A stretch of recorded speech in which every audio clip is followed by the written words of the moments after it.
ठीक है। आखिर ये यूजर्स कौन है जिनको जाके हम ये फाइनेंशियल स्टेटमेंट्स दिखाते हैं, ये हमें जानना चाहिए ना कि ये यूजर्स आखिर है कौन, किनको जाके हम अपने पीएल अकाउंट और बैलेंस शीट दिखा रहे हैं। तो अकाउंट्स में यूजर्स दो तरीके के होते हैं, पहला इंटरनल यूजर्स, सेकंड होते हैं इंटरनल एक्सटर्नल यूजर्स। जैसा कि इनके नाम में शामिल है, इसका नाम इंटरनल है, तो इंटरनल मतलब अंदर के आदमी है ना, और एक्सटर्नल मतलब बाहर के आदमी। तो बिल्कुल ऐसा ही मतलब है इनका, सिंपल सा। इंटरनल यूजर्स यानी कंपनी के अंदर के लोग।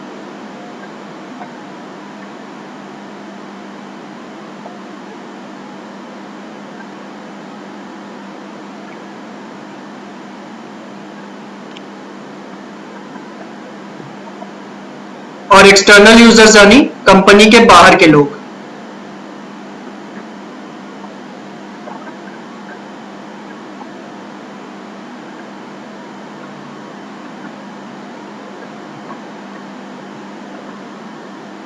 ठीक, तो अब आपको ये सोच के बताना है, आप थोड़ा बहुत बिजनेस सेंस तो आपका भी है, क्योंकि हल्की फुल्की नॉलेज हमें जनरल तरीके से ही होती है। ठीक है, उसके लिए कोई कॉमर्स की पढ़ाई करने की जरूरत नहीं है। तो कंपनी के अंदर के यानी बिजनेस के अंदर के लोग कौन होते हैं और बिजनेस के बाहर के लोग कौन होते हैं, ये आप जानती होंगी। तो जरा बताइए कि इंटरनल यूजर्स में मैं किस किस को शामिल कर सकता हूँ और एक्सटर्नल में किस किस को शामिल कर सकता हूँ। अच्छा, ये टॉपिक कौन सा है? ये टॉपिक आपकी बुक के हिसाब से होगा इस नाम से, accounting as a source of information. ठीक है, accounting as a source of information, इसमें है आपका ये यूजर्स ऑफ अकाउंटिंग इंफॉर्मेशन, ये है यूजर्स वाला टॉपिक। तो बताइए मैम, कौन कौन इंटरनल में आएगा, कौन कौन एक्सटर्नल में आएगा?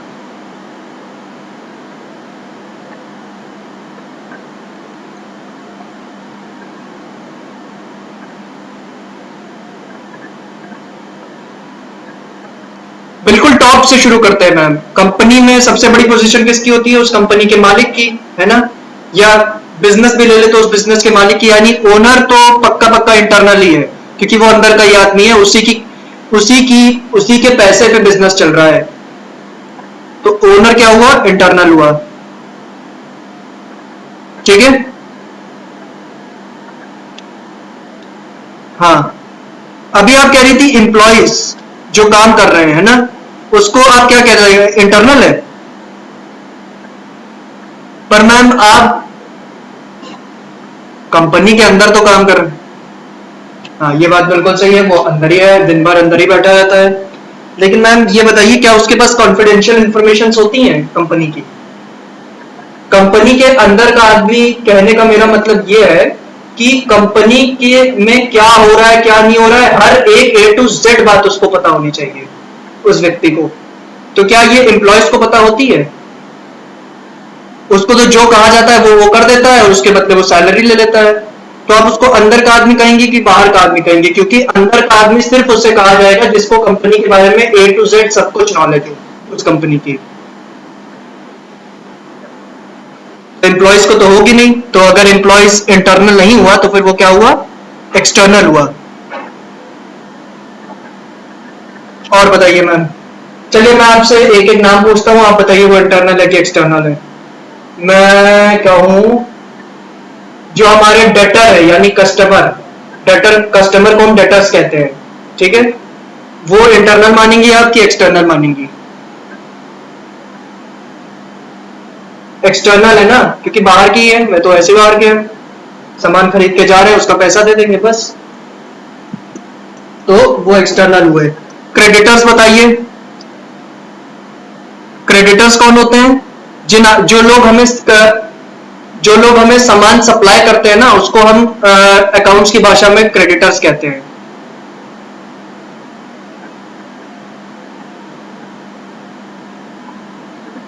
ये भी एक्सटर्नल होंगे। चलो ठीक है। हाँ, उसमें, अच्छा अच्छा, चलो उसमें, चलो ठीक है। अच्छी बात है मैम। पिछली क्लास में हमने क्या पढ़ा है वो आप याद रखिए, क्योंकि हमको याद नहीं रहता है। ठीक है, इसीलिए तो रिकॉर्डिंग करके रखते हैं, जहां जरूरत पड़ी हम खुद देख लेंगे कि पिछली क्लास में क्या पढ़ाया है। अब मैम, हाँ, अब मैम एक बहुत जीएसटी के बारे में, जीडीपी, जीडीपी नेशनल इनकम।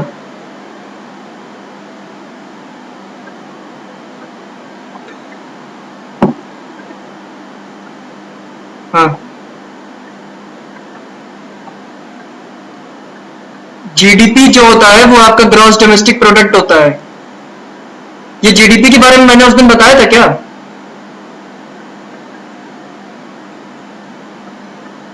जी, और वो जो,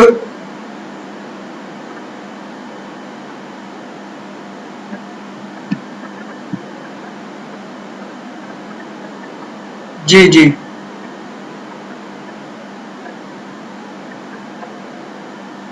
मैम उन्होंने इसलिए बोला क्योंकि वो, जब आप ट्वेल्थ में पढ़ेंगी तो आप इसको देखो, नेशनल इनकम उसका शॉर्ट फॉर्म होता है एनएनपी एट एफसी। ठीक है, ये एक तरीके का, एक समझ लीजिए फॉर्मूला बन जाता है इसका, एनएनपी और उसके नीचे ये छोटा सा एफसी। ठीक, और जो ये जो जीडीपी है, ग्रॉस डोमेस्टिक प्रोडक्ट, इस इस एनएनपी एट एफसी को आपको कन्वर्ट करना होता है इस जीडीपी एट एमपी में। ठीक,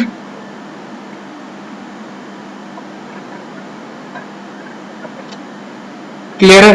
तो ये जो जीडीपी है, जो आपकी नेशनल इनकम आती है, जो मैंने आपको बताया था कि देश में जितने भी लोग रह रहे हैं उन सबकी टोटल इनकम को हम नेशनल इनकम कहते हैं। ठीक है, ये बात बिल्कुल 100% सही है। ठीक है, इससे आपकी जो नेशनल इनकम आएगी उसको आप शॉर्ट में बोलेंगे एनएनपी एट एफसी। ये चीज आप ट्वेल्थ में सीखेंगे, ऐसा क्यों बोला जाता है इसको, एनएनपी एट एफसी को, नेशनल इनकम को एनएनपी एट एफसी क्यों बोला जाता है, ये आप ट्वेल्थ में सीखेंगी। ठीक, अब इस एनएन, हाँ,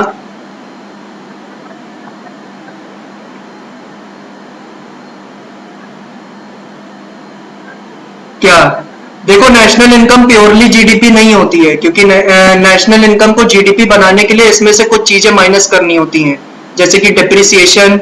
ठीक है, और कुछ नेट फैक्टर इनकम्स वगैरह माइनस करनी पड़ती है, मतलब तीन चार चीजें माइनस और प्लस करनी पड़ती है, तब ये जीडीपी बनती है। तो इसलिए ये डेफिनेशन बोल देना कि नेशनल इनकम ही जीडीपी है, वो सही नहीं होगी। ठीक है, नेशनल इनकम में से तीन चार चीजें माइनस प्लस करने के बाद जीडीपी आती है।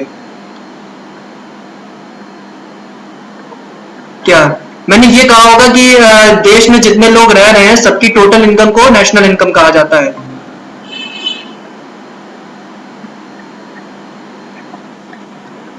जी,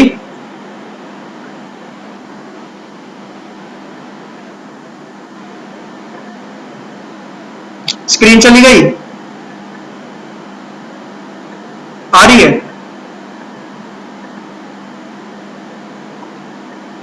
हाँ, तो क्या मैंने ऐसा कुछ बोला था क्या कि नेशनल इनकम ही जीडीपी होती है?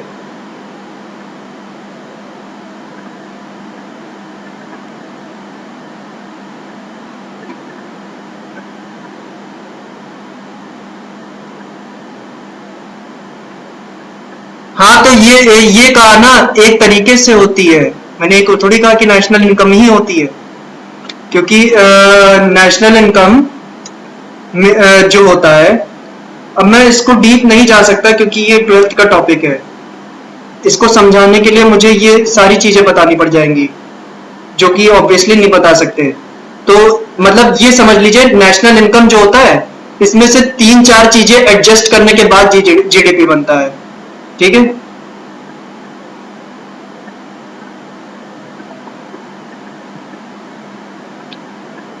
कि जीडीपी की डेफिनेशन, जीडीपी की डेफिनेशन आपसे कौन पूछने जा रहा है? ये 12वीं का टॉपिक है।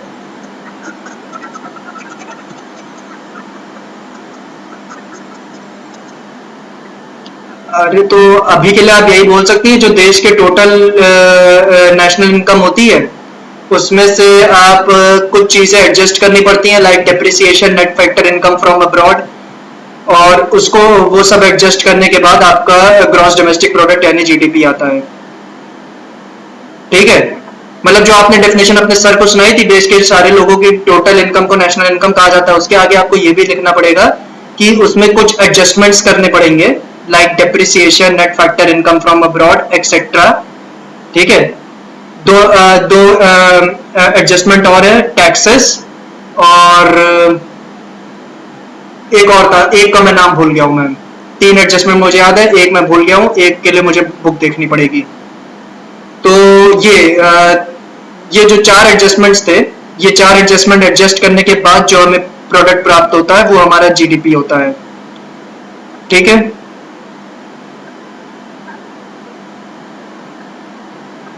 ठीक है। एग्जाम पॉइंट ऑफ व्यू से मैं बात करूं, ये आपके एग्जाम में नहीं आएगा। आप शायद इसके लिए पूछ रही होंगी कि कोई हमसे पूछ ले, कॉमर्स के स्टूडेंट हैं, है ना, बेइज्जती नहीं होनी चाहिए। सर ने आपसे पूछा और सर ने उससे पहले बताया नहीं?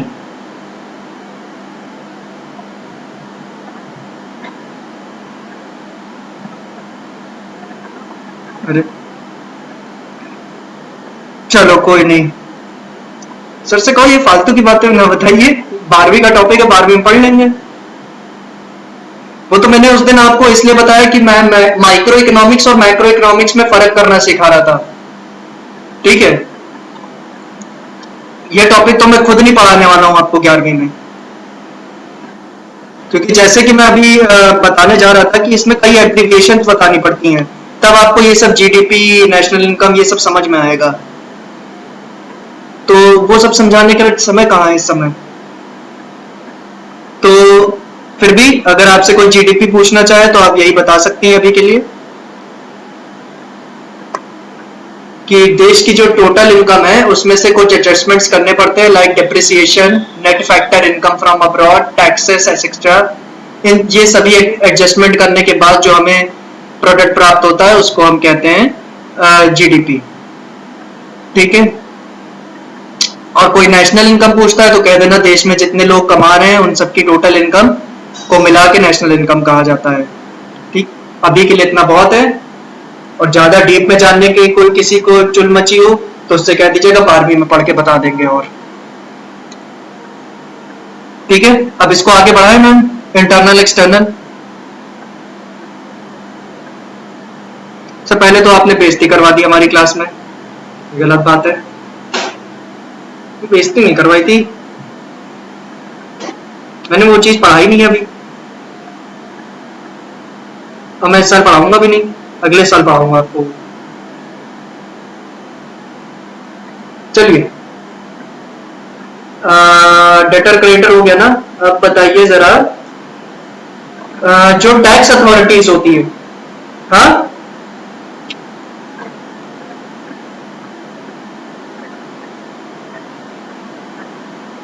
गलती से स्टॉप स्क्रीन कट गया, वो क्लिक हो गया होगा।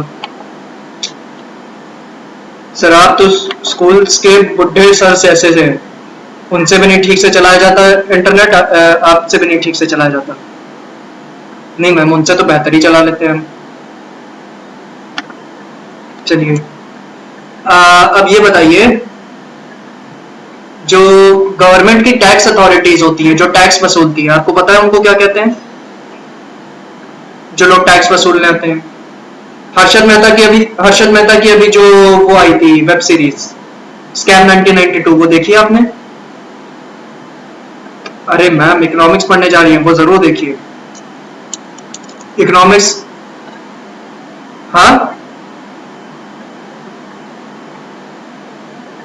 अरे मैम, लेकिन अपनी पढ़ाई से रिलेटेड तो देख ही सकती है ना। तो इकोनॉमिक्स स्टूडेंट्स के लिए वो काफी बेनिफिशियल मूवी है, वो मूवी नहीं वेब सीरीज है। तो वो पूरा वो 1992 में जो स्कैम हुआ था स्टॉक मार्केट का, ठीक है, स्टॉक मार्केट जानती है ना, तो वो स्टॉक मार्केट स्कैम के ऊपर बेस्ड थी, जो कि एक स्टॉक ब्रोकर हर्षद मेहता ने किया था, जिसने बैंक्स का पैसा स्टॉक मार्केट को ऊपर उठाने के लिए यूज किया था, जो कि ऑब्वियसली इलीगल है। ठीक। तो उसके घर पे रेड मारने आए थे इनकम टैक्स वाले, और इनकम टैक्स वालों को कौन भेजता है घर पे रेड मारने के लिए? वो भेजता है सीबीडीटी। ठीक है, कौन है? सीबीडीटी। इसका full form central board of direct taxes.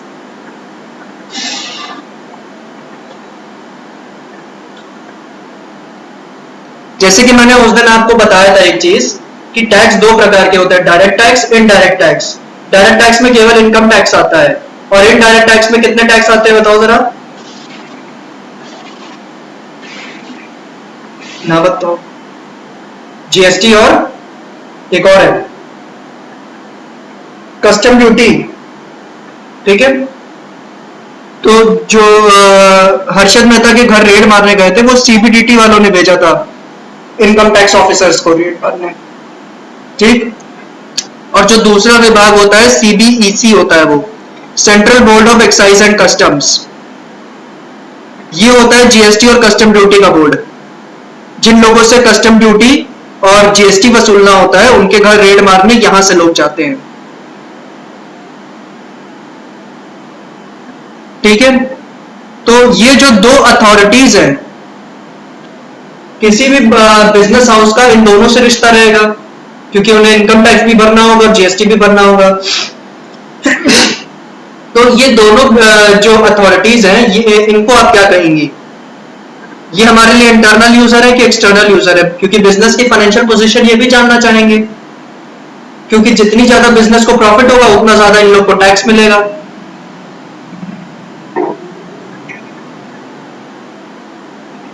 तो ये क्या है, इंटरनल यूजर, एक्सटर्नल यूजर?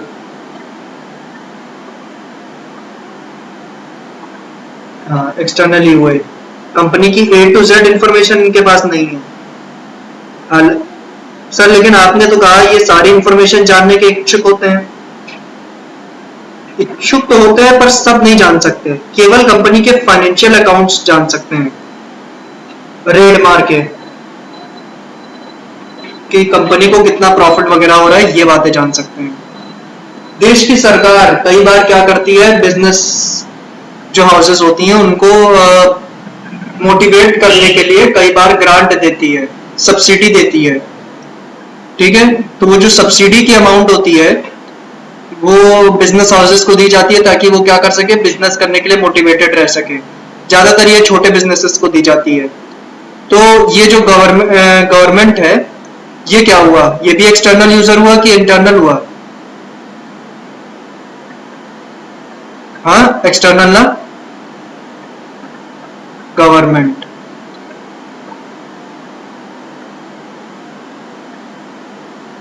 अब वो बताइए मैम, मैंने आपको उस दिन याद है एक चीज बताई थी, बोर्ड ऑफ डायरेक्टर्स नाम की। बोर्ड ऑफ डायरेक्टर्स ऐसा कुछ बताया था, याद है? Management, board of directors.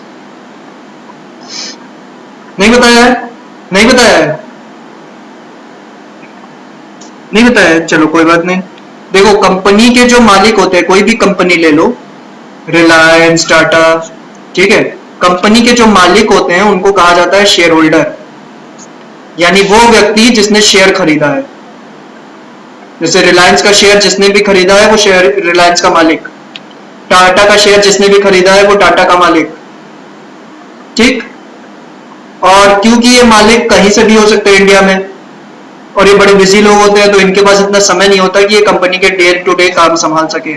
तो ये लोग क्या करते हैं, कुछ लोगों को अपॉइंट करते हैं ताकि वो कंपनी का डेली का कामकाज संभाल सके, और इन लोगों को कहा जाता है बोर्ड ऑफ डायरेक्टर्स। ठीक है, या फिर मैनेजमेंट। जैसे कि आप कई न्यूज वगैरह में आपने सुना होगा, या आपने उसमें सुना होगा, कुछ फिल्मों में भी सुना होगा कि मैनेजमेंट मैनेजमेंट ये शब्द बहुत सुना होगा। तो ये यही चीज होती है, बोर्ड ऑफ डायरेक्टर्स। ठीक है, और इन लोग को अपॉइंट करते हैं शेयर होल्डर लोग। ठीक है, अब मुझे ये बताइए, ये शेयर होल्डर इंटरनल हुआ कि एक्सटर्नल हुआ? हाँ, इंटरनल है क्योंकि सर मालिक है ना, और आपने अभी कहा था कि ओनर जो होता है वो तो इंटरनल ही होता है। अब मैम बताइए, ये बोर्ड ऑफ डायरेक्टर्स जो है ये इंटरनल है कि एक्सटर्नल है?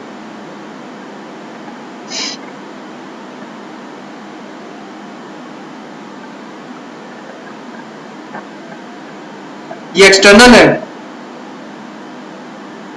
चलिए, बिल्कुल गलत जवाब है ये। ठीक है, ये इंटरनल है।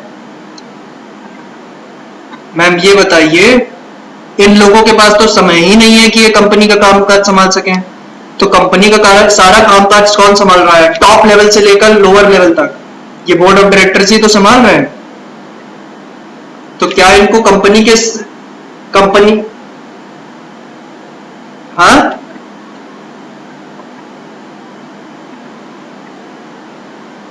फाइनेंशियल चीजें नहीं संभालते? शेयर होल्डर के पास तो बिल्कुल समय नहीं है ना। मान लीजिए आपने एक शेयर खरीद लिया रिलायंस का, तो आपको मालिक कह दिया जाएगा रिलायंस का। आपको पता है ये रिलायंस का एक शेयर 2500 रुपए का है, 2500 रुपए खर्च करिए, रिलायंस के मालिक बन जाइए। तो रिलायंस का मालिक बनने के लिए बस क्या करना है, सिर्फ 2500 रुपए खर्च करने हैं। तो आप तो रिलायंस के मालिक बन जाएंगे, पर क्या आपके पास इतना समय है कि मुंबई जाके रिलायंस का कामकाज संभालें? नहीं है। तो आप और आपके जैसे अनेकों लोग जिन्होंने रिलायंस का शेयर खरीदा है, वो सब बैठ के मीटिंग करेंगे, और मीटिंग करके क्या करेंगे, इन लोग को अपॉइंट करेंगे कि हमारी जगह पे कंपनी का जितना कामकाज है सब कुछ अब तुम ही लोग संभालोगे। और क्योंकि ये लोग सारा कामकाज संभाल रहे हैं, तो इनके पास A to Z her information होगी कंपनी से रिलेटेड। ठीक है, तो ये लोग कहां आएंगे, ये लोग आपका इंटरनल में आएंगे, बोर्ड ऑफ डायरेक्टर्स।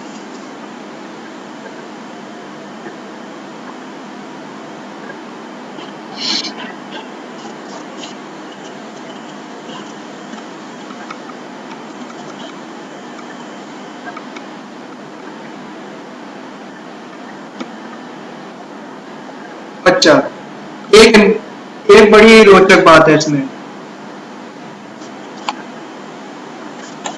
जो आपके पोटेंशियल कस्टमर हैं, आप इनको जानती हैं कि नहीं? पोटेंशियल कस्टमर कौन होते हैं? जिसने आपका सामान ना खरीदा हो लेकिन सामान खरीदने के इच्छुक है वो व्यक्ति। ठीक है, दो व्यक्ति है, मान लो रमेश और सुरेश। रमेश आपका रेगुलर कस्टमर है, पर सुरेश हर हफ्ते उसके साथ, हर हफ्ते जब वो रमेश सामान खरीदने आता है उसके साथ आता है, और जब भी रमेश सामान खरीदता है ना, तो सुरेश भी बड़ा दिलचस्पी से आपके सामानों के रेट वगैरह लेता रहता है आपकी दुकान के। तो सुरेश को पोटेंशियल कस्टमर कहा जाएगा कि ये है तो नहीं अभी हमारा कस्टमर, लेकिन हो सकता है फ्यूचर में बन जाए, क्योंकि ये बड़ा इच्छुक है हमारे सामान को लेकर। तो सुरेश को आप क्या मानेंगे, इंटरनल यूजर कि एक्सटर्नल यूजर?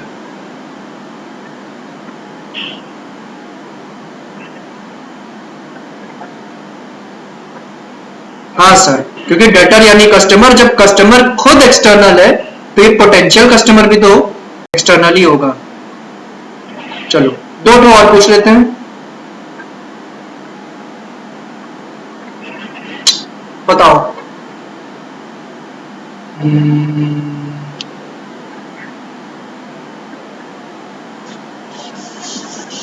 कंपिटिटर्स, जो हमारे कंपिटिटर्स होते हैं एक्सटर्नल, क्यों? क्योंकि A to Z सारी इंफॉर्मेशन नहीं होगी, जो जो इंफॉर्मेशन हम अपनी वेबसाइट पे डाल रहे हैं सिर्फ वही वो देख सकते हैं। ठीक है, हालांकि आज की डेट में कंपटीटर्स अपने जासूस भी अपॉइंट करते हैं दूसरी कंपनियों में, लेकिन वो जासूस भी हर इंफॉर्मेशन नहीं निकाल सकते। जो इंफॉर्मेशन ये बोर्ड ऑफ डायरेक्टर्स के पास होती है वो इंफॉर्मेशन वो नहीं निकाल पाएंगे। ठीक है, और सोसाइटी, सोसाइटी में यानी आप और हम जैसे आम लोग, जिसका कंपनी से कोई लेना देना नहीं है, वो क्या होगा, वो एक्सटर्नल में शामिल होगा कि उसको यहां डालूं?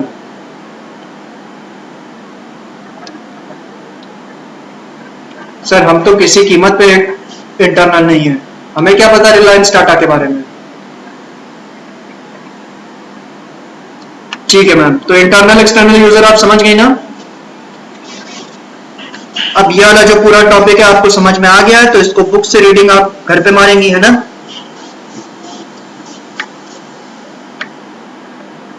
हाँ,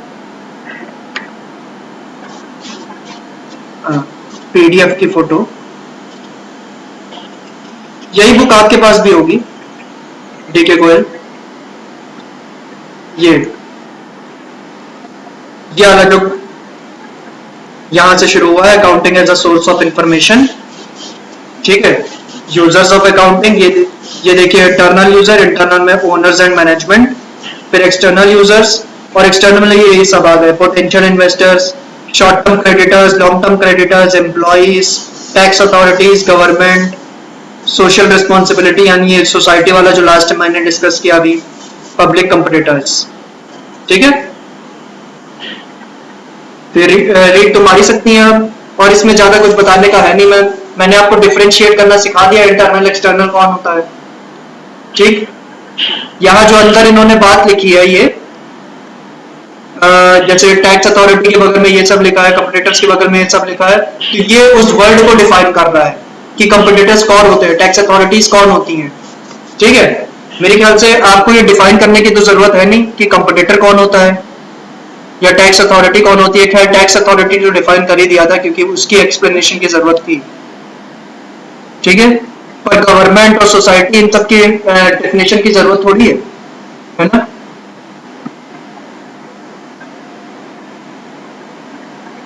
चलो आगे बढ़ते हैं, जरूरत नहीं है ना।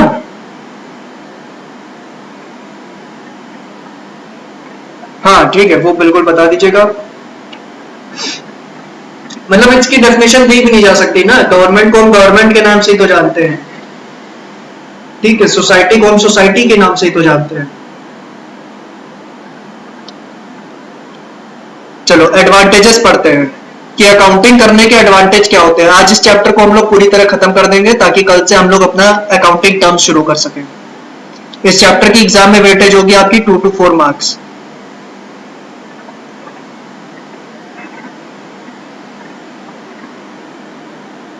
Helpful in management of business, तो जो मैनेजमेंट कर रहे हैं, जो लोग आपके बिजनेस को मैनेज कर रहे हैं, उनके लिए ये काफी हेल्पफुल है अकाउंटिंग, ठीक है। तो बिजनेस को मैनेज कौन करता है, मैनेजमेंट के लोग, बोर्ड ऑफ डायरेक्टर्स के लोग। तो उन लोगों को ये कैसे हेल्प करता है, उन लोगों को हेल्प है। हाँ बताइए।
हेलो, हेलो जी, आगे बढ़े। तो मैनेजमेंट को किस किस तरीके से हेल्प करती है अकाउंटिंग। मैनेजमेंट को हेल्प करती है प्लानिंग में, क्योंकि सोचो मैनेजमेंट यानी बोर्ड ऑफ डायरेक्टर्स के पास सारे फाइनेंशियल स्टेटमेंट्स है in a proper structure from journal to financial final accounts. तो उनको प्लानिंग में हेल्प होगी ना, क्योंकि पूरे बुक्स ऑफ अकाउंट्स उनके पास है, हर एक डेटा उनके पास है, हर एक ट्रांजेक्शन और इवेंट जो अकर कर रहा है उसकी इंफॉर्मेशन उनके पास है। तो उनको प्लानिंग वगैरह में हेल्प करेगा फ्यूचर की।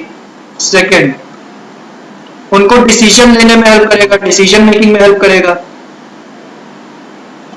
ठीक है। फ्यूचर के लिए वो डिसीजन। हाँ स्क्रीन गायब हो गई, मैं भी देख रहा था अभी।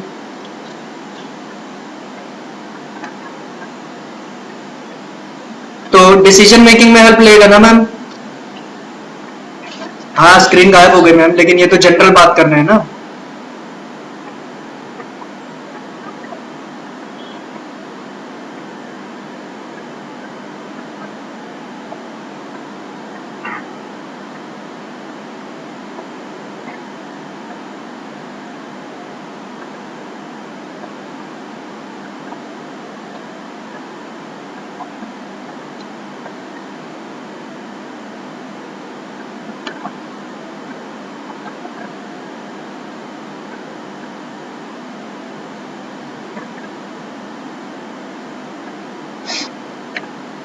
मैम दोपहर का टाइम शायद बेस्ट रहता है ना इसके लिए, दोपहर में नेट बिल्कुल नहीं दिक्कत देता था।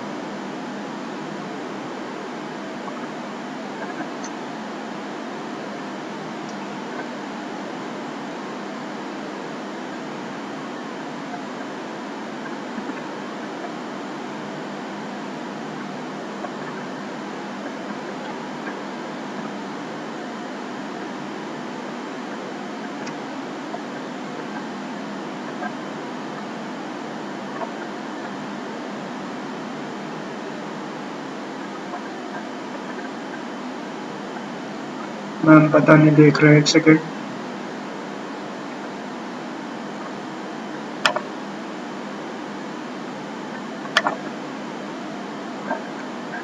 मैम उस चीज की बिल्कुल टेंशन नहीं लीजिएगा, हम लोग आज ये चैप्टर खत्म करके बिल्कुल निकलेंगे, ठीक है? क्योंकि हमें भी पूरा कोर्स करवाना है और उसके बाद एक रिवीजन भी करवाना है।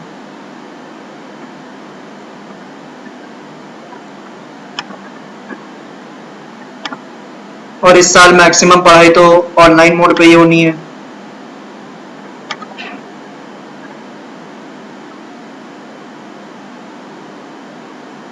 आ गया ना? चलिए चलिए, तो डिसीजन मेकिंग में भी हेल्प करेगा क्योंकि सारे आपके पास ट्रांजैक्शन इवेंट्स का डेटा है from journal to final accounts. तो आप फ्यूचर के लिए जो भी डिसीजंस लेना है कंपनी के लिए, मैनेजमेंट ले सकती है आराम से, ठीक है? लेकिन सर आपने कहा था कि ओनर्स तो शेयर होल्डर होते हैं, मैनेजमेंट तो सिर्फ अपॉइंटेड बनते हैं, तो वो कंपनी के लिए बड़े बड़े डिसीजंस कैसे ले सकते हैं? क्या ये डाउट है आपके दिमाग में?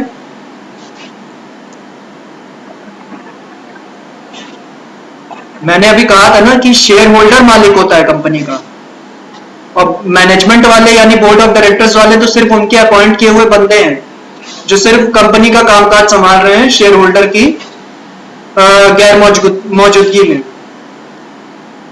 तो कंपनी के लिए इंपॉर्टेंट फैसले बोर्ड ऑफ डायरेक्टर्स कैसे ले सकते हैं?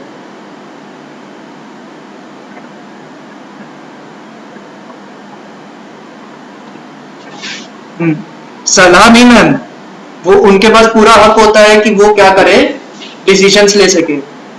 जिस भी आदमी को आप बोर्ड ऑफ डायरेक्टर में अपॉइंट कर रही है कंपनी, उसके पास पूरा का पूरा राइट होता है कि वो कंपनी के लिए जो भी डिसीजंस लेने हैं, except for the decision of removing a share holder, किसी शेयर होल्डर को कंपनी से निकालने के डिसीजन को छोड़कर, और क्या कहते हैं किसी शेयर होल्डर के डिविडेंड वगैरह को एक्सक्लूड करने का, या कंपनी के लिक्विडेशन के, मतलब कुल मिला के मैं बात करूं तो ऐसे 15-20 मामले हैं, ठीक है? गिना भी नहीं सकते अभी, तो कुछ 15-20 मामले हैं, उनको छोड़कर बाकी सारे important decision board of directors ले सकते हैं। इसीलिए उनको अपॉइंट किया गया है, क्योंकि कंपनी के जो शेयर होल्डर है वो रोज रोज आके अपनी सलाह नहीं दे पाएंगे, और ना ही आप उनकी मीटिंग रोज रोज रख पाएंगे, ठीक है? रिलायंस में भी यही होता है, ज्यादातर जो डेली अफेयर्स के काम है वो बोर्ड ऑफ डायरेक्टर्स ही करते हैं, और रिलायंस की जो एनुअल जनरल मीटिंग है जिसमें सारे शेयर होल्डर जाते हैं उसके, तो वो साल में सिर्फ एक ही बार होती है। समझी मैम? जो आपने वो देखा होगा टीवी, अगर आप न्यूज देखनी है तो हर साल एक बार ऐसा मौका आता है जब अंबानी में बड़ा सा इवेंट होता है, उसमें वो जनरल मीटिंग करके लिख के आता है रिलायंस एनुअल जनरल मीटिंग कर, जिसमें वो बड़े बड़े वादे करते हैं, अपने टारगेट्स बताते हैं, ये सब करते हैं। तो उस दिन क्या होता है, रिलायंस के जितने भी शेयर होल्डर है वो वहां जाते हैं और मीटिंग करते हैं, जिस जिस आदमी ने शेयर खरीद रखा है रिलायंस का। और उसके अलावा उसमें सिर्फ इंपॉर्टेंट फैसले लिए जाते हैं उस जनरल मीटिंग में, लेकिन जो डेली अफेयर्स के काम है वो सब शेयर होल्डर ही संभालते हैं। तो ये जो डिसीजन मेकिंग कर रहा है ना मैनेजमेंट वाले, बोर्ड ऑफ डायरेक्टर्स वाले, तो ये बोर्ड ऑफ डायरेक्टर्स वाले जो डिसीजंस ले रहे हैं ये डे टू डे काम के ले रहे हैं। जो डे टू डे कंपनी में काम होगा उसके डिसीजंस के आराम से ले पाएंगे अकाउंट्स की मदद से जो आपने बनाए हैं। हेल्पफुल इन कंट्रोलिंग, कंपनी के ऊपर कंट्रोल रखने में, एम्प्लॉयज के ऊपर कंट्रोल रखने में हेल्पफुल रहेगा इनके लिए। ठीक। Second point, provides complete and systematic record, complete और सिस्टमैटिक रिकॉर्ड आपको मिल रहा है। हर एक ट्रांजैक्शन और इवेंट जो अगर किया उसकी जर्नल एंट्री भी आपके पास है, लेजर क्लासिफिकेशन भी आपके पास है, ट्रायल बैलेंस में आपके पास है, और उसके बाद उसका फाइनल अकाउंट्स भी आपके पास है। सारा डेटा आपके पास मौजूद है, तो कंप्लीट और सिस्टमैटिक रिकॉर्ड है। थर्ड, इंफॉर्मेशन रिगार्डिंग प्रॉफिट और लॉस, अगर आपने अच्छे से बुक्स ऑफ अकाउंट्स बनाए हैं तो आपके पास फाइनल अकाउंट्स की मदद से आपको क्या मिल जाएगा, प्रॉफिट या लॉस पता चल जाएगा कि बिजनेस को प्रॉफिट हो रहा है कि नुकसान हो रहा है। तो प्रॉफिट या लॉस की भी इंफॉर्मेशन आपको पता चल जाएगी। ठीक है। Fourth point, information regarding financial position, business की फाइनेंशियल पोजीशन भी आपको पता चल जाएगी अगर आपने सारे ट्रांजैक्शन इवेंट्स को अच्छे से रिकॉर्ड किया है सिस्टमैटिक एंड कंप्लीट मैनर, तो आपको फाइनेंशियल पोजीशन भी कंपनी की पता चलेगी। और कंपनी की फाइनेंशियल पोजीशन किस स्टेटमेंट के थ्रू पता चलती है, बैलेंस शीट के थ्रू। जब हम बैलेंस शीट बनाते हैं तो कंपनी की फाइनेंशियल पोजीशन पता चलती है in the form of assets and liabilities, asset और लाइबिलिटी।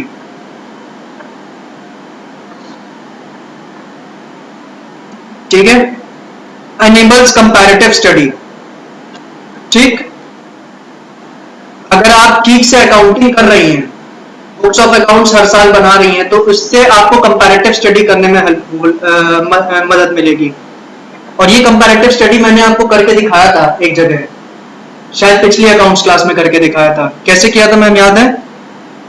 चलो याद दिलाते हैं।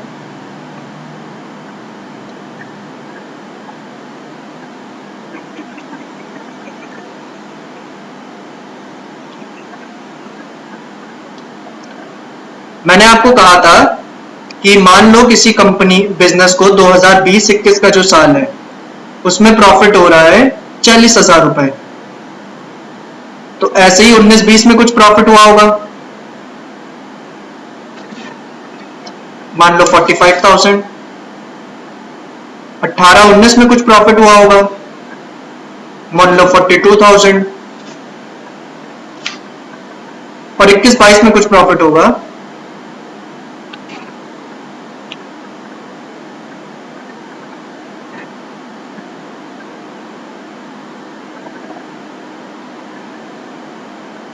ठीक है। समझ रही है मैम? 21-22 में कितना होगा, ले लो 50। तो इन 2 सालों में प्रॉफिट कितना बढ़ा है, 3,000 रुपए, है ना? सॉरी, कम हुआ है, 3,000 नहीं, 3,000 रुपए प्रॉफिट बढ़ा है। इन 2 सालों में प्रॉफिट 5,000 रुपए कम हुआ है, सही बात है। और इन 2 सालों में प्रॉफिट 10,000 रुपए बढ़ा है।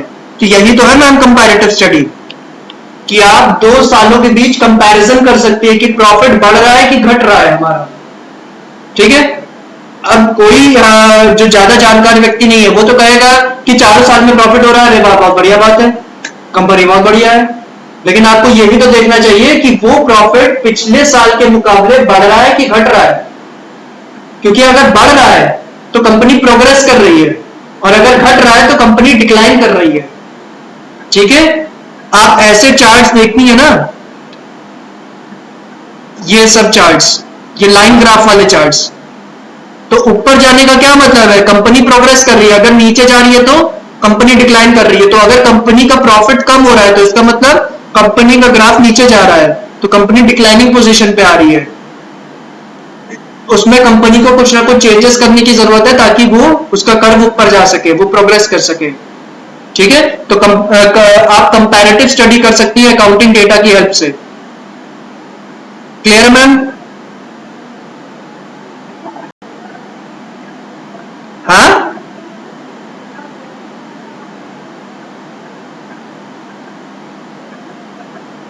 क्या कह रही हैं आप?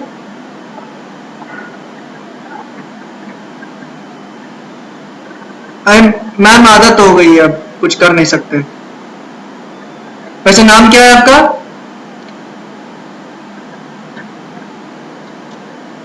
जी जी जी, कोशिश करेंगे बुलाने की। वैसे आज तक किसी को बुला नहीं पाए हैं, पता नहीं क्यों।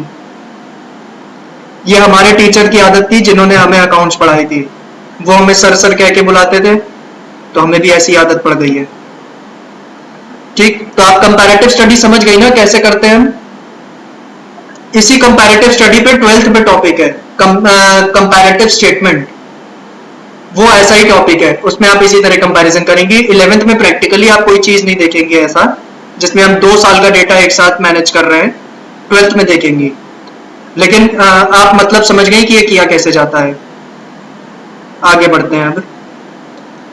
अगला एडवांटेज है helpful in assessment of tax liability. अच्छा, ये आप बता पाएंगी? मेरे ख्याल से आप समझ जाएंगी। ये बार बार मुझसे क्लिक हो जाता है।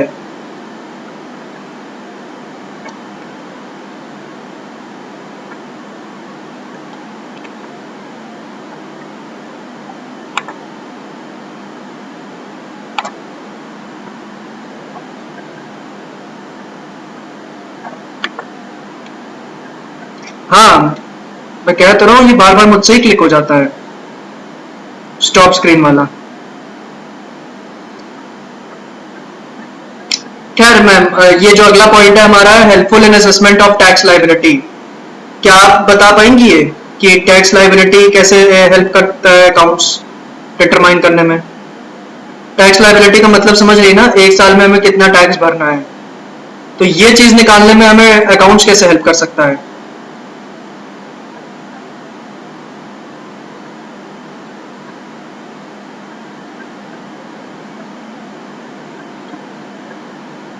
भाई जब तक स्क्रीन शेयर हो जब तक जब तक ये स्क्रीन शेयर हो रही है तब तक बता दीजिए। हाँ,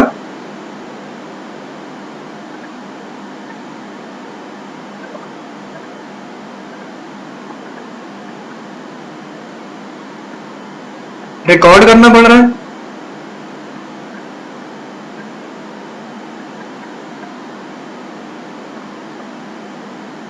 नहीं, वो तो रिकॉर्ड करेंगे, पर जो हमने बुक्स ऑफ अकाउंट्स बनाए हैं अपने, जर्नल से लेकर फाइनल अकाउंट्स तक, वो कैसे हेल्पफुल है इसमें टैक्स लायबिलिटी डिटरमाइन करने में?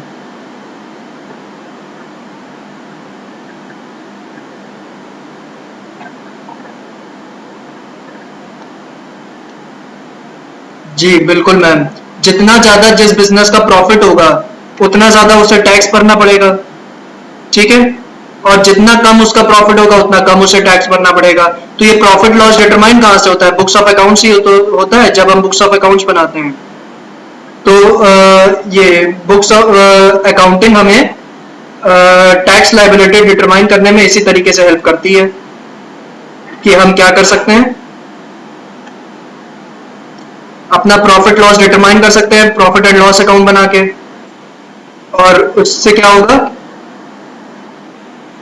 प्रॉफिट एंड लॉस अकाउंट बनाने से हम अपना प्रॉफिट लॉस डिटरमाइन कर लेंगे, और उस प्रॉफिट के ऊपर हम क्या करेंगे, टैक्स भरेंगे।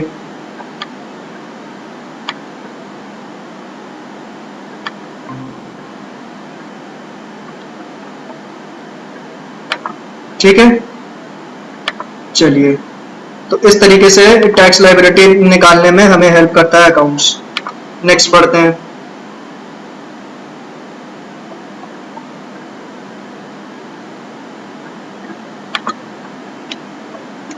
Evidence in legal matters. ठीक, स्क्रीन आ रही है ना? तो एविडेंस है लीगल मैटर्स में। लीगल मैटर्स क्या होते हैं बताओ?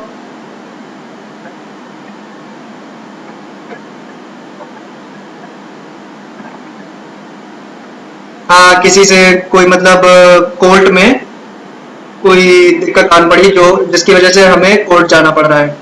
ठीक है, तो ये बिजनेस वालों के साथ बहुत होती है ये दिक्कतें। कोई भी मसला पड़ जाता है, जमीन का मसला, नहीं तो किसी क्रेडिटर डेटर से विवाद पड़ जाता है, नहीं तो बैंक से विवाद पड़ जाता है, नहीं तो साक्षात गवर्नमेंट से विवाद पड़ जाता है। विजय माल्या का तो गवर्नमेंट से विवाद चल रहा है ना। विजय माल्या का विवाद आप जानती हैं कि नहीं?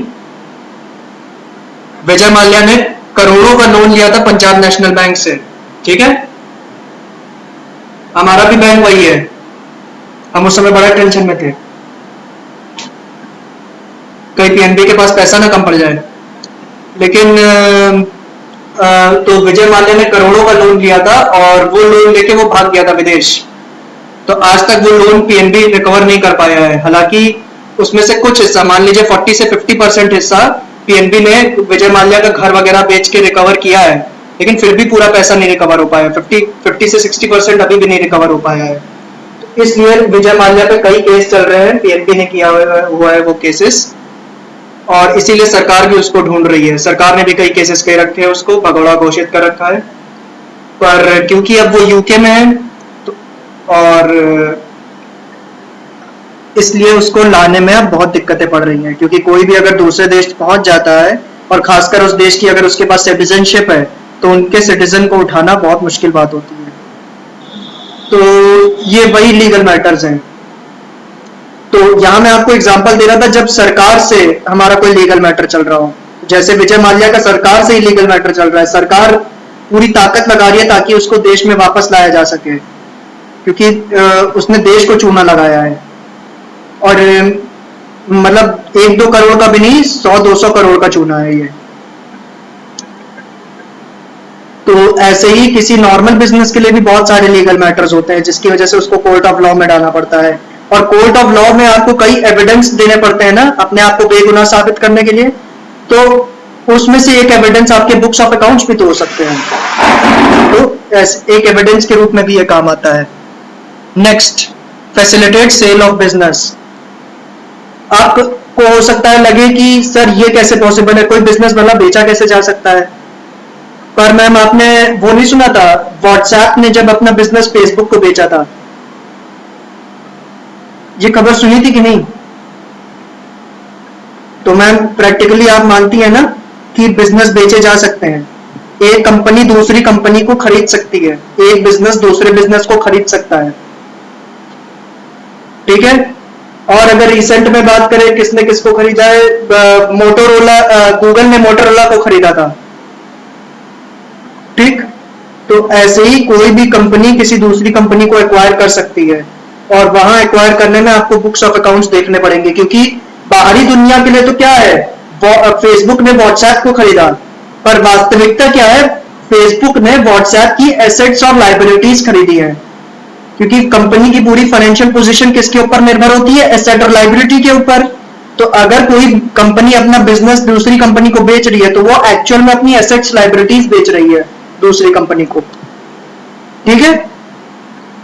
तो आज से जब भी आप ये टर्म सुने कि इस कंपनी ने उस कंपनी को खरीद लिया, तो नॉन कमर्शियल लोगों के लिए तो क्या है, एक कंपनी दूसरी कंपनी के लिए खरीद रही है, पर आपके लिए क्या होना चाहिए वो, कि एक कंपनी दूसरी कंपनी की एसेट्स लायबिलिटीज खरीद रही है, ठीक। नेक्स्ट है हेल्पफुल इन रेजिंग लोन्स। अच्छा बताइए, आपको लोन लेना है आज की डेट में, तो क्या चेक किया जाता है आपका?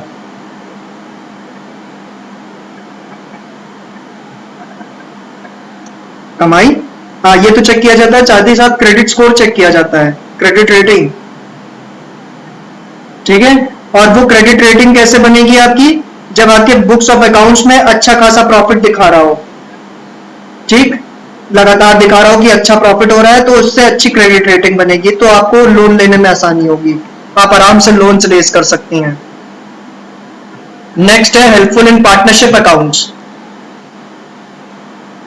हाँ, हाउस लोन तो पर्सनल लोन हो गया ना मैम, मैं बिजनेस लोन की बात कर रहा हूं। अगर आपको हाउस लोन चाहिए तो आपको इंडिविजुअली अपना दिखाना पड़ेगा कि एज एन इंडिविजुअल व्यक्ति आपकी क्रेडिट रेटिंग अच्छी है, यानी आप अपनी ईएमआई की पेमेंट टाइम पे कर रही है, तब आपका ये देखा जाएगा। आपकी एनुअल इनकम अच्छी है, तब ये देखा जाएगा। मतलब आपकी और आपको या मुझको, जो आम शख्स हैं, उसको अगर लोन लेना है कहीं बैंक से जाके, तो उसकी क्रेडिट रेटिंग डिटरमाइन करने के लिए उसकी एनुअल इनकम देखी जाएगी और उसकी ईएमआई वगैरह देखी जाएगी। लेकिन अगर किसी बिजनेस के लिए आपको लोन लेना है एज अ बिजनेस, तो आपको उस बिजनेस का लगातार प्रॉफिट देखा जाएगा कि ईयर टू ईयर कैसा हो रहा है, प्रोग्रेस हो रहा है कि डिक्लाइन हो रहा है, और उसकी पास्ट में अगर उसने कोई लोन लिया है तो उसने रीपे टाइम पे किया है कि नहीं, ये सब बातें देखी जाएंगी। ठीक है। हाँ, नेक्स्ट है helpful in partnership accounts. Partnership कौन सा बिजनेस होता है मैम, बताइए।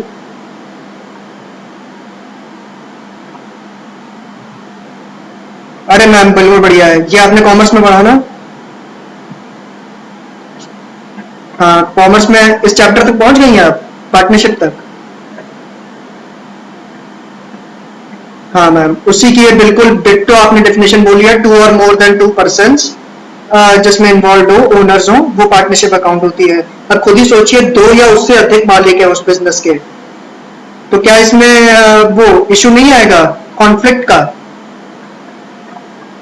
और कॉन्फ्लिक्ट का इशू होगा तो अगर खासकर बुक्स ऑफ अकाउंट से रिलेटेड कोई कॉन्फ्लिक्ट है, तो वो कॉन्फ्लिक्ट कैसे रिजॉल्व होगा? वो हाँ, वो बुक्स ऑफ अकाउंट्स देख के ही रिजॉल्व होगा।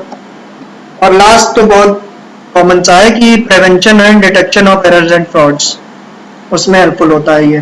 ठीक है, क्लियर है मैम? कोई दिक्कत किसी एडवांटेज में? एक बार ऊपर दिखा देता हूं आपको,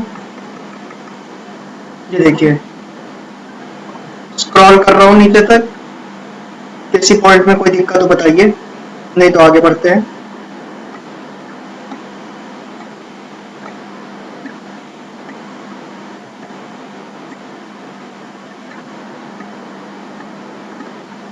कोई दिक्कत?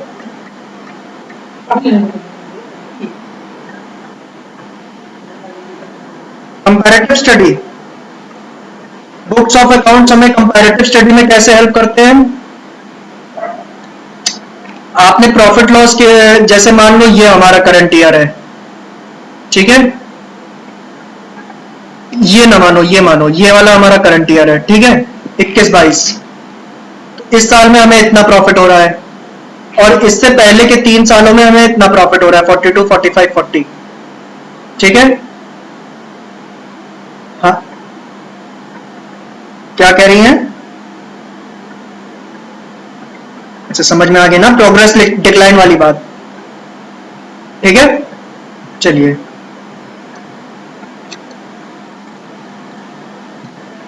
अब है हमारा लिमिटेशन यानी डिसएडवांटेजेस ऑफ अकाउंटिंग। ठीक है, तो इसको आप स्वयं रीड करना चाहेंगे कि हम रीड करें? ऐसी बातें इसमें भी होंगी, चलो डिस्कस कर ही लेते हैं। Influenced by personal judgements.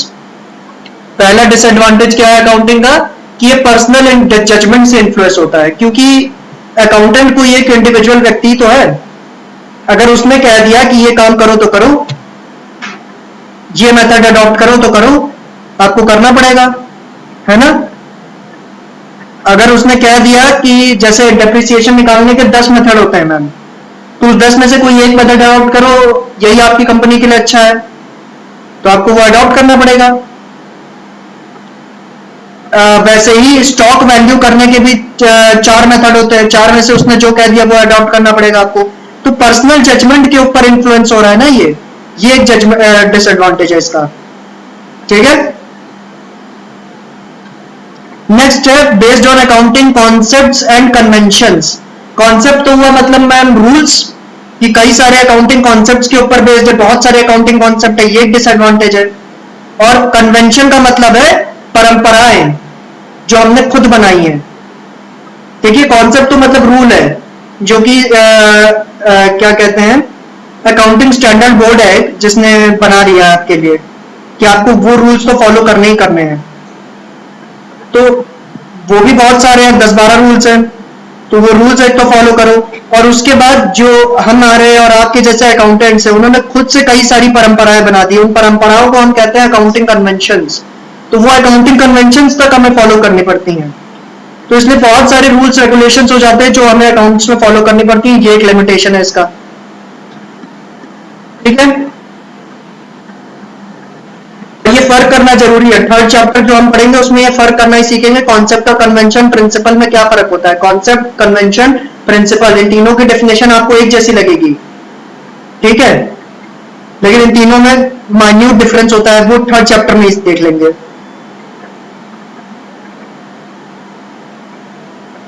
Concept, convention और उसका कॉन्सेप्ट और कन्वेंशन वाला, अभी आप ये समझिए, अकाउंटिंग कॉन्सेप्ट का ये मतलब होता है रूल्स। एक अकाउंटिंग स्टैंडर्ड बोर्ड है जो अकाउंटिंग स्टैंडर्ड्स बनाता है, जो हर अकाउंटेंट को फॉलो करने पड़ते हैं, ठीक है। तो वो एज अ रूल आपको फॉलो करने ही करने हैं, और वो पहले से ही 10-12 रूल्स हैं, ठीक है। और फिर आपके और हमारे जैसे अकाउंटेंट्स जो है, उन्होंने अपनी कॉमन प्रैक्टिस से 10-12 रूल्स और निकाल दिए हैं। मतलब ऐसी प्रैक्टिस करते करते उन्होंने कहा कि इसको भी ऐसे कर लेते हैं तो ये बढ़िया रहेगा, उस चीज को वैसे कर लेते हैं तो बढ़िया रहेगा, मतलब कि डेप्रिसिएशन में ये वाला मेथड यूज करें तो बढ़िया रहेगा, स्टॉक वैल्यूएशन में ये वाला मेथड यूज करें तो बढ़िया रहेगा। ये अकाउंटिंग स्टैंडर्ड बोर्ड ने नहीं कहा, ये अकाउंटेंट्स ने खुद अपनी प्रैक्टिस से निकाला। तो जो चीजें अकाउंटेंट्स ने अपनी प्रैक्टिस से निकाली है उसको हम अकाउंटिंग कन्वेंशंस कहते हैं, और ये भी 10-12 हो गई साइज में। तो 10-12 कॉन्सेप्ट फॉलो करो, 10-12 कन्वेंशन फॉलो करो, तो ये क्या हो गया, ये बहुत ज्यादा रूल्स रेगुलेशंस नहीं हो गए। तो ये एक डिसएडवांटेज हो गया अकाउंटिंग का, ठीक है।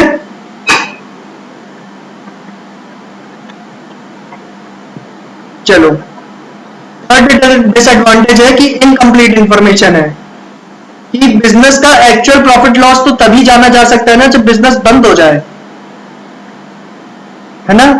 बाकी जो हर साल हम प्रॉफिट लॉस निकाल रहे हैं वो 100% एक्यूरेट नहीं कहा जा सकता, ये एक डिसएडवांटेज है, हाँ, क्योंकि उसमें बिजनेस बंद होने की कॉस्ट नहीं जोड़ी है, ठीक है। ओमिशन, बिजनेस बंद होने की कॉस्ट नहीं जुड़ी है, और प्लस आपके कुछ ऐसे खर्चे होते हैं जब आप बिजनेस शुरू करती है ना,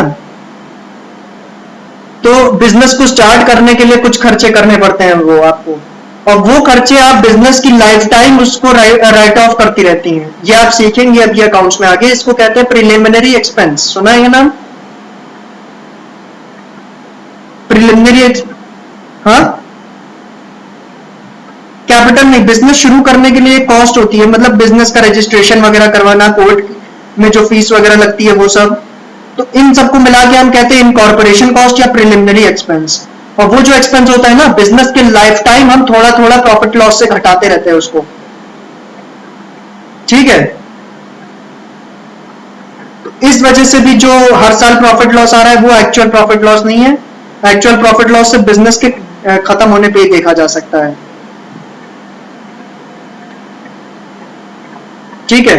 omission of qualitative information, business में हम जो भी इंफॉर्मेशन रिकॉर्ड कर रहे हैं वो मैंने आपको पहले ही कहा था, मनी के टर्म्स में जो चीजें हैं सिर्फ उनको रिकॉर्ड कर रहे हैं ना, नॉन मॉनेटरी चीजों को रिकॉर्ड नहीं कर रहे, तो सिर्फ क्वांटिटेटिव एक्सपेक्ट रिकॉर्ड हो रहा है, क्वालिटी का कोई एस्पेक्ट रिकॉर्ड नहीं हो रहा, क्वालिटेटिव एक्सपेक्ट हम इग्नोर कर रहे हैं,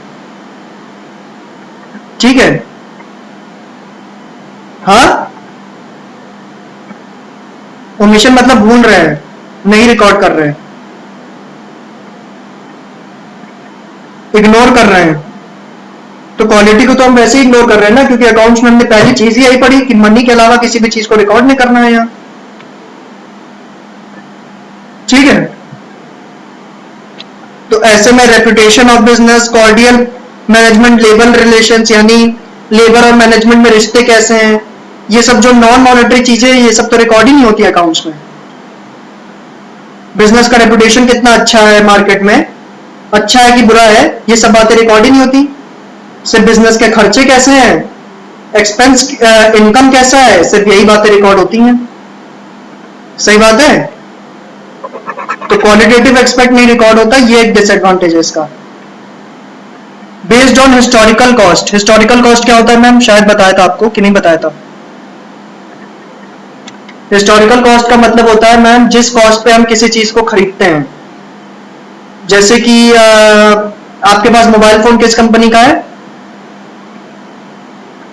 MI है तो 15,000 का कम से कम मिला हुआ है ना, 15,000 का वो, प्लस उसमें 50 रुपए का स्क्रीन गार्ड, प्लस उस पर 50 रुपए का कवर, तो 15,100 रुपए हुई इसकी कीमत, है ना।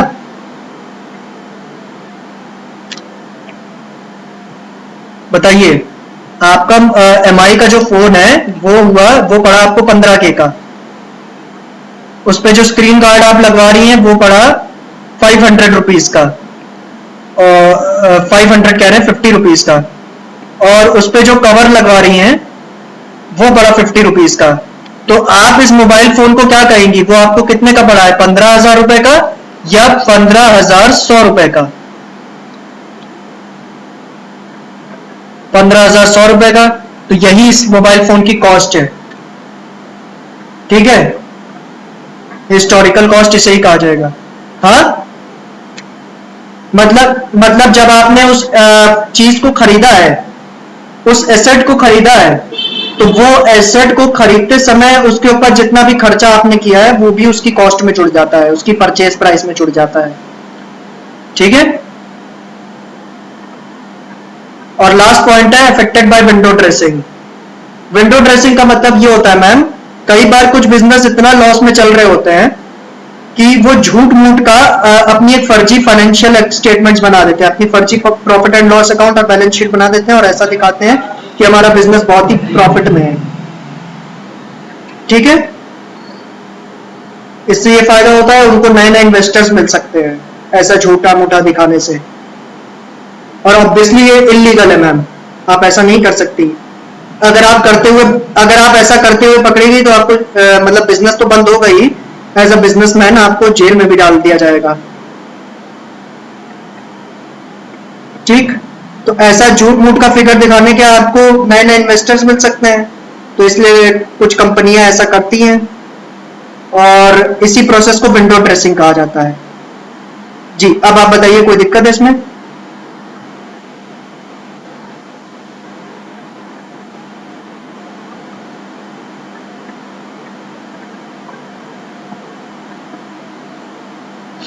मैम अगर ये बताइए, अगर कोई कंपनी ऐसा बताती है कि हम लगातार डिक्लाइन कर रहे हैं, हमारी कंपनी में लगातार लॉस हो रहा है, तो आप ऐसी कंपनी के शेयर खरीदना चाहेंगी? तो मजबूरी में आके कंपनियां ऐसा करती हैं कि अगर उनको लगातार लॉस हो रहा होता है तो फिर वो ऐसा दिखाने लग जाती है अपने फाइनेंशियल स्टेटमेंट्स में फर्जी का कि उनको प्रॉफिट हो रहा है, वो प्रोग्रेस में है ना कि डिक्लाइन पे है, ताकि उनको क्या हो जाए, नए नए इन्वेस्टर्स मिल सके, नए नए शेयर होल्डर मिल सके, उनके पास पैसा है, ठीक है।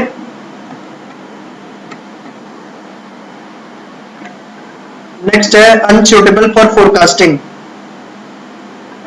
यानी फ्यूचर के लिए अगर आपको कोई प्रोजेक्शन करनी है तो वो आप नहीं कर सकती फाइनेंशियल स्टेटमेंट्स को देख के। क्यों नहीं कर सकती हैं? क्योंकि जो पास्ट में चीजें हुई हैं, यानी पिछले 1 साल में कितने खर्चे और इनकम हुए हैं आपको, ये चीज रिकॉर्ड होती है फाइनेंशियल स्टेटमेंट्स में। तो फ्यूचर में क्या होने वाला ये तो रिकॉर्ड ही नहीं हो सकता, और इसलिए आप फ्यूचर में कोई फोरकास्ट कर ही नहीं सकती कि फ्यूचर में आपको प्रॉफिट होगा कि नुकसान होगा, ठीक है। इसीलिए शेयर खरीदना बहुत टफ टास्क होता है किसी के लिए भी, क्योंकि कंपनी का ग्राफ तो लगातार दिखाया जा रहा है कि देखो लगातार प्रॉफिट हो रहा है पिछले 4 साल से, लेकिन अगले साल प्रॉफिट होगा कि नुकसान होगा कि ये कैसे पता चलेगा? अगले साल ये कर्व ऊपर जाएगा कि नीचे आ जाएगा ये कैसे पता चलेगा? तो फोरकास्ट करना किसी भी बिजनेस के डेटा को बहुत मुश्किल होता है। क्लियर है मैम? चलिए नेक्स्ट बात करते हैं क्वालिटेटिव कैरेक्टरिस्टिक्स या एट्रीब्यूट ऑफ अकाउंटिंग इंफॉर्मेशन, ठीक है। यानी आपके बुक्स ऑफ अकाउंट्स कैसे होने चाहिए, आपने जो बुक्स ऑफ अकाउंट्स बनाने हैं वो कैसे होने चाहिए। तो पहली चीज उसके अंदर रिलायबिलिटी होनी चाहिए, यानी वो रिलायबल होने चाहिए। तो बुक्स ऑफ अकाउंट्स रिलायबल कैसे होंगे? अब मुझे बताइए आप कौन सी 2 चीजें रिकॉर्ड करती हैं अपने बुक्स ऑफ अकाउंट्स में? ट्रांजैक्शन और इवेंट, है ना। तो वो ट्रांजैक्शन और इवेंट्स क्या होने चाहिए? वो वेरीफाइबल होने चाहिए,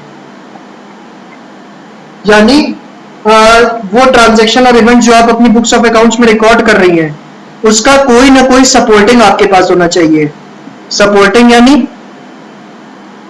कोई कैश मेमो, कोई परचेज इनवॉइस, कोई सेल्स इनवॉइस, कोई करस्पॉन्डेंस, ये सब चीजें, कोई सपोर्टिंग डॉक्यूमेंट होना चाहिए। सपोर्टिंग डॉक्यूमेंट को हम सोर्स डॉक्यूमेंट कहते हैं अकाउंट्स की भाषा में। कोई ना कोई सोर्स डॉक्यूमेंट आपके पास होना चाहिए कि ये ट्रांजैक्शन और इवेंट एक्चुअल में अकर किया, तब आपके बुक्स ऑफ अकाउंट्स को रिलायबल माना जाएगा। ठीक है मैम, क्लियर है? नेक्स्ट है रेलेवेंस होना चाहिए उस बुक्स ऑफ अकाउंट्स का। बुक्स ऑफ अकाउंट्स रेलेवेंस कैसे होंगे? तो आपने ट्रांजैक्शन इवेंट्स उसमें रिकॉर्ड किए हैं, ठीक है, वो ट्रांजैक्शन और इवेंट्स टोटली रिलेवेंट होने चाहिए, कोई रिलेवेंट बातें उसमें नहीं होनी चाहिए। ठीक, सिर्फ रिलेवेंट बातें, सिर्फ रिलेवेंट ट्रांजैक्शंस और इवेंट्स आपको उसमें रिकॉर्ड करने हैं, कोई भी इररिलेवेंट चीजें उसमें नहीं रिकॉर्ड करनी है। जैसे कि रिलेवेंट और रिलेवेंट को इस पता चलेगा कि रिलेवेंट चीजें क्या होंगी कि आपने अपने शेयर होल्डर को कितने रुपए का डिविडेंड दिया। डिविडेंड क्या होता है सर? शेयर होल्डर को जो प्रॉफिट दिया जाता है ना, शेयर होल्डर को प्रॉफिट मिलेगा ना, क्योंकि वो तो कंपनी का मालिक है। सही बात है?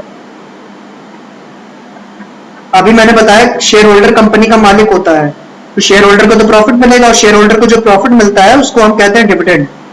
तो शेयर होल्डर को कितने रुपए का प्रॉफिट मिल रहा है ये रेलेवेंट है, कि कितने परसेंटेज पे प्रॉफिट मिल रहा है ये रेलेवेंट है।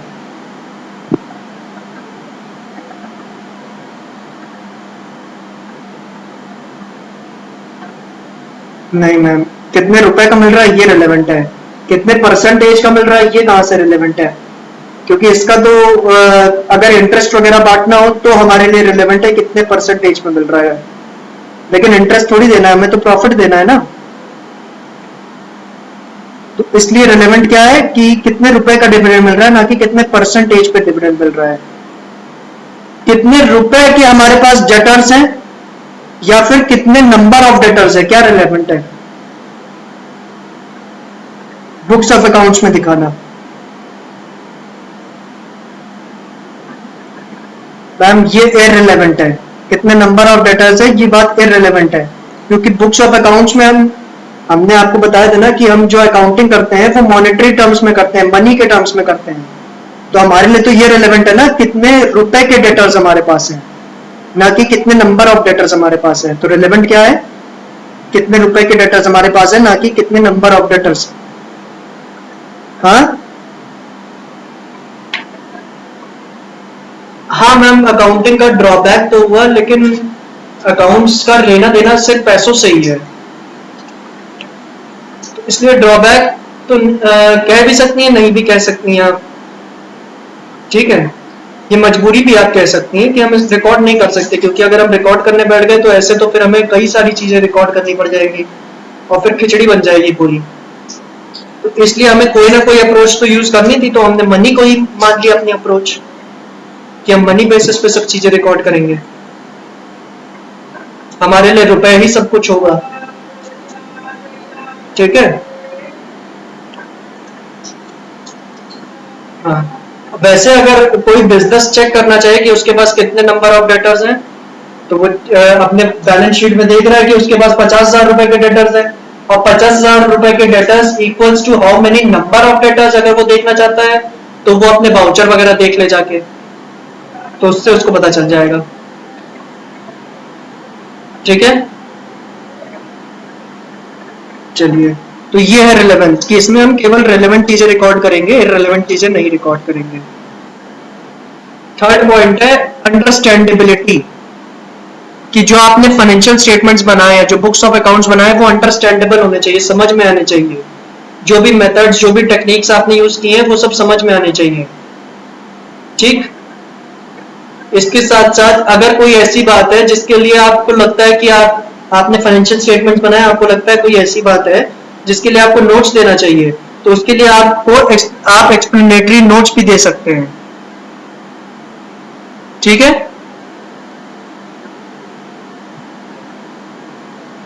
फोर्थ पॉइंट है कंपेरेबिलिटी होनी चाहिए। कंपेरेबिलिटी आपने यहां सीखी थी प्रोग्रेस और डिक्लाइन वाली बात में। ठीक है, कि आपके जो फाइनेंशियल स्टेटमेंट्स होने चाहिए, बुक्स ऑफ अकाउंट्स होने चाहिए, वो कंपेरेबल होने चाहिए प्रीवियस ईयर से, तभी तो पता चलेगा ना कि आपका बिजनेस प्रोग्रेस कर रहा है कि डिक्लाइन कर रहा है। और लास्ट है फेथफुल रिप्रेजेंटेशन, कि आपको अपने जो बुक्स ऑफ अकाउंट्स बनाने हैं वो ट्रू एंड फेयर व्यू के हिसाब से बनाने हैं, यानी सच्ची और हाँ क्या कह रही हैं आप? ये फर्स्ट चैप्टर है आपकी बुक का, ये वाला जो टॉपिक हम पढ़ रहे हैं हो सकता है ये आपकी बुक में ना हो, आपके चैप्टर में ना दिया हो। हाँ, reliability, relevance, understandability, comparability, faithful presentation, ये हो सकता है आपकी बुक में ना हो।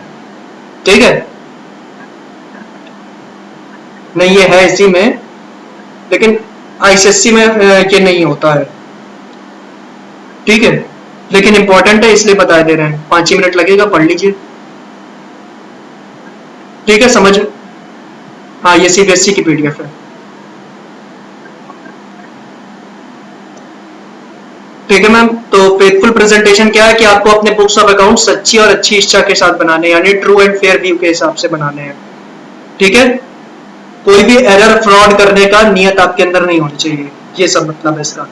ठीक, चलो, ये वाला टॉपिक भी आपकी बुक में नहीं होगा, रोल ऑफ अकाउंटिंग। ठीक है, और खैर ये इंपॉर्टेंट भी नहीं है। आपका जो चैप्टर नंबर 1 है उसमें टॉपिक है रोल ऑफ अकाउंटिंग।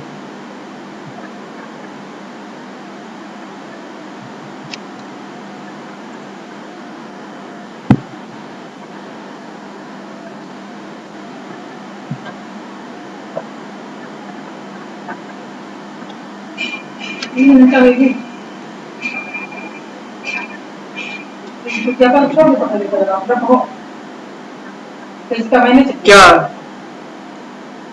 क्या ये जो अभी पढ़ा है रिलायबिलिटी वगैरह,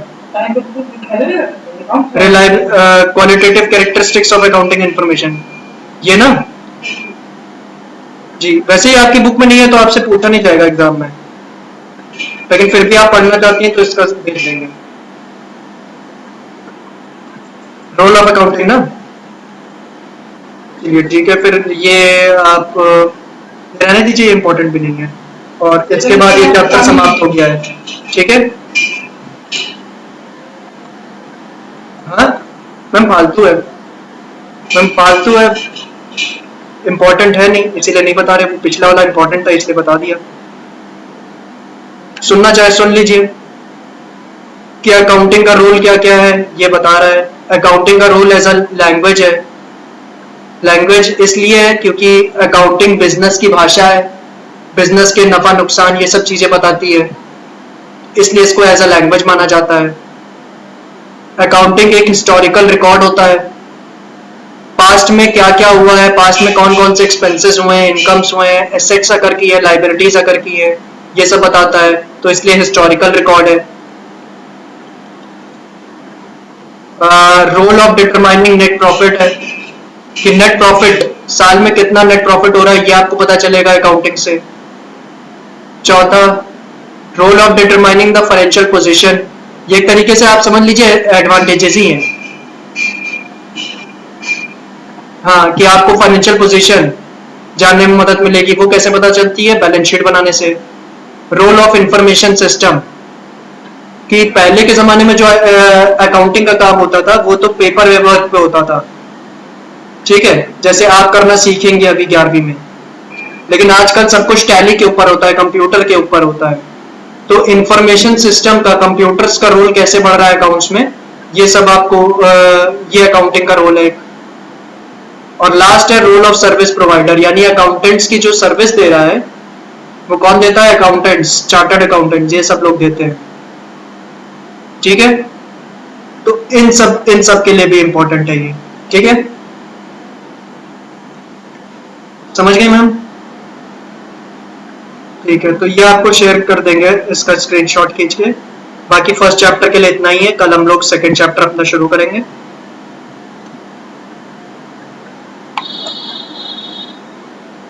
इसके बाद नहीं मैम, अभी 3-4 चैप्टर है थ्योरी, बोरिंग तो नहीं हो रहा है?